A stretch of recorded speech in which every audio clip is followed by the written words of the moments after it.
आज हम लोग थिंक एंड ग्रो रिच के 8 चैप्टर को डिस्कस करेंगे। इस चैप्टर में नेपोलियन हिल साहब कहते हैं कि जब भी आप कोई फैसला लें, डिसीजन लें, तो उस पर अटल रहें और उसमें डिसीजन लेते वक्त डिडक्टिव रीजनिंग को शामिल करें। डिडक्टिव रीजनिंग एक लॉजिकल प्रोसेस को कहते हैं, ऐसी प्रोसेस जिसमें आप एक चीज के अलग अलग पहलुओं पर रोशनी डालते हैं, उसके अंदर तमाम सही और गलत चीजों को देखते हैं, परखते हैं और फिर जाकर नतीजे पर पहुंचते हैं। वो कहते हैं कि अगर आप डिडक्टिव रीजनिंग के थ्रू फैसला लेंगे, डिसीजन लेंगे, तो आपको 100% कहीं ना कहीं अचीवमेंट जरूर मिलेगी। लेकिन अगर आप टिमिड थिंकिंग वाले हैं, यानी आपके अंदर लैक ऑफ एश्योरेंस है, आप सोच रहे हैं लेकिन आप कंफ्यूज हैं, आपके अंदर शाइनेस है, आप किसी और की बात में बहुत जल्दी बहक जाते हैं, उसकी बातों में आ जाते हैं, अपने फैसले को छोड़ देते हैं, फिर आपसे किसी और ने कुछ कहा, फिर आपने उसकी बात सुन ली। इस तरह से बार बार आप अपने नतीजे को, अपने डिसीजन को चेंज करते रहेंगे लोगों की बातों में आकर। उसको टिमिड थिंकिंग कहते हैं। और ऐसे हालात में आप बहुत ज्यादा अचीव नहीं कर पाते हैं, क्योंकि आपको खुद पर यकीन नहीं है। आप किसी की भी बात में आ सकते हैं और कभी कभी आप किसी की गलत बातों में आ गए तो आपके साथ, खुद के साथ आप गलत कर बैठे हैं। इसके बाद नेपोलियन हिल कहते हैं कि प्रोक्रेस्टिनेशन यानी बार बार टालना,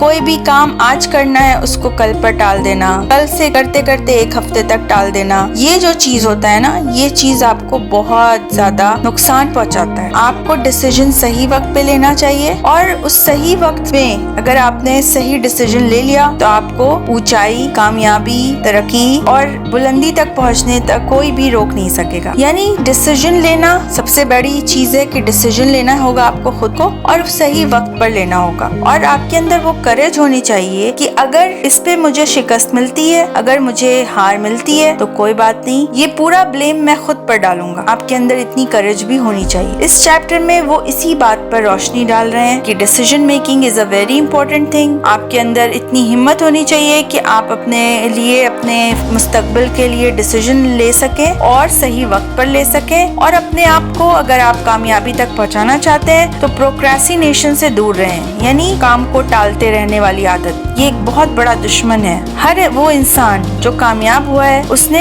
लगातार कंसिस्टेंसी मेंटेन रखी है, काम करता रहा, धीरे धीरे ही सही, अपने आप को रोका नहीं, अपने काम को कल पर टाला नहीं। अगर आप चाहते हैं कि आप भी कहीं पर किसी एक मकाम पर पहुंचे तो आपको भी मेहनत करनी होगी, चाहे थोड़ा सा ही करें, मगर आपको अपने अंदर कंसिस्टेंसी मेंटेन रखनी होगी। अपने आप को प्रोक्रेस्टिनेशन से दूर रखें और अपनी सक्सेस को आवाज बनाएं। हर किसी से अपने मैटर को डिस्कस करना, अपने प्लान को बताना, जरूरी नहीं कि जिससे आप बता रहे हैं वो आपका वेल विशर हो, वो आपकी बातों को सुनकर बहुत खुश हो रहा हो, वो आपके हार्ड वर्क को अप्रिशिएट कर रहा हो। ऐसा नहीं होता। कभी कभी हम किसी को बहुत ज्यादा क्लोज समझते हैं और उससे हर बात डिस्कस करते हैं, लेकिन वो हमारे लिए वेल विशर ना बनकर वो अंदर ही अंदर जेलसी और एक तरह की कॉम्पिटिटिव टेंडेंसी रखता है और वो नहीं चाहता कि हम कामयाब हों। ऐसे टाइम में ऐसे लोगों से अपने आप को दूर रखें, एक थोड़ा सा डिस्टेंस मेंटेन रखें। हर वक्त अपने प्लान के बारे में बात ना करें, बल्कि अपनी कामयाबी को बोलने दें। जब आप किसी मकाम पर पहुंच जाएंगे तो आपकी कामयाबी खुद आवाज करेगी, खुद शोर मचाएगी। उससे पहले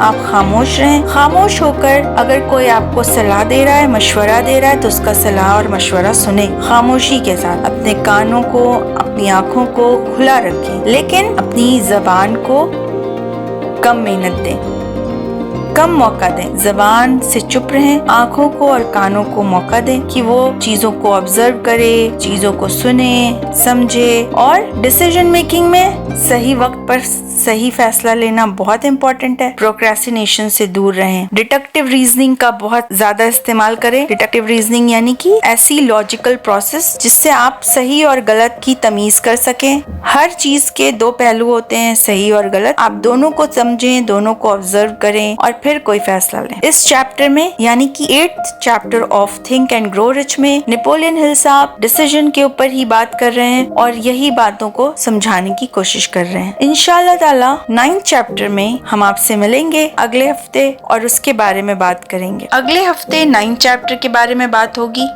तब तक अपना बहुत ख्याल रखिए, खुश रहिए, keep learning and keep growing. Take care, bye.